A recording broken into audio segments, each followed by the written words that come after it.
Attendue depuis longtemps, la réforme du système de justice militaire s'est amorcée cette semaine avec des changements majeurs en ce qui a trait au procès par voie sommaire qui ne pourront plus conduire à une peine pénale et à la protection des victimes qui bénéficieront dorénavant des mêmes protections que dans le système de justice civile. Le projet de loi déposé à la Chambre des communes propose ainsi que les procès sommaires deviennent des audiences sommaires, ne menant plus qu'à des mesures disciplinaires sans casier judiciaire donc. Autre réforme majeure, les victimes de crimes qui sont poursuivies devant les cours martiales auront, elles, des droits garantis par une déclaration des droits des victimes.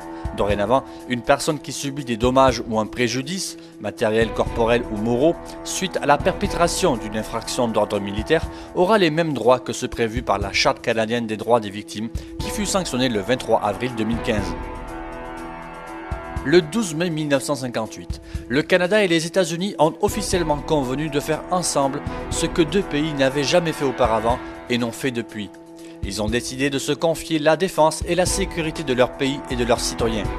Depuis, le NORAD surveille le ciel de l'Amérique du Nord pour défendre et protéger la population.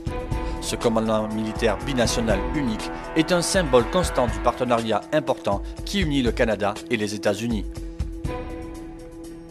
Une attaque au couteau, menée par un Français d'origine tchétchène de 20 ans, a fait un mort dans les rues de la capitale française.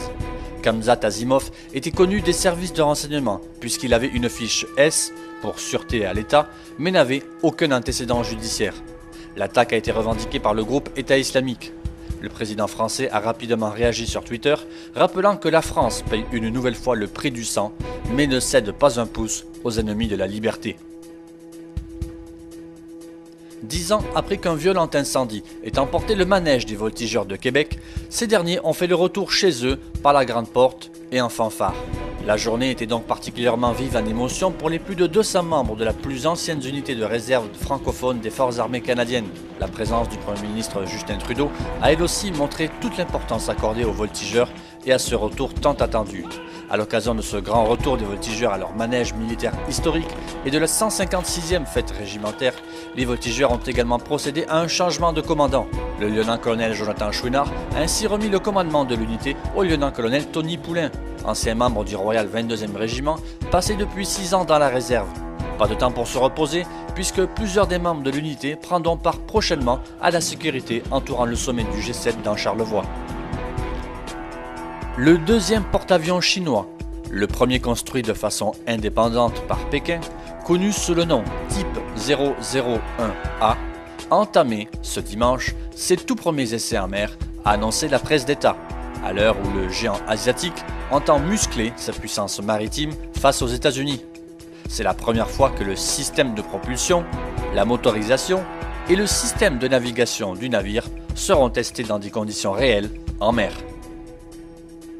La CIA ne reprendra pas le programme d'interrogatoire poussé introduit après les attentats du 11 septembre et assimilé à de la torture, même sur ordre du président, a assuré mercredi 9 au Congrès Gina Haspel, choisie par Donald Trump pour diriger l'agence américaine de renseignement.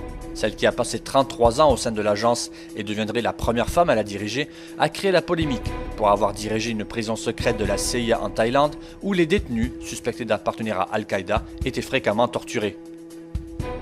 Donald Trump a annoncé mardi 8 le retrait total des États-Unis de l'accord nucléaire iranien, optant pour une option dure ouvertement regrettée par ses alliés européens et dénoncée avec force par Téhéran.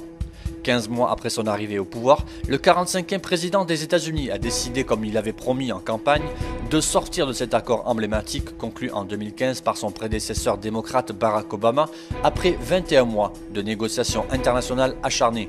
Le président septuagénaire a annoncé le rétablissement des sanctions contre la République islamique qui avaient été levées en contrepartie de l'engagement pris par l'Iran de ne pas se doter de l'arme nucléaire. Les Européens ont annoncé de leur côté vouloir maintenir l'accord. La Russie a condamné le retrait américain et la Chine a appelé à sauvegarder l'accord.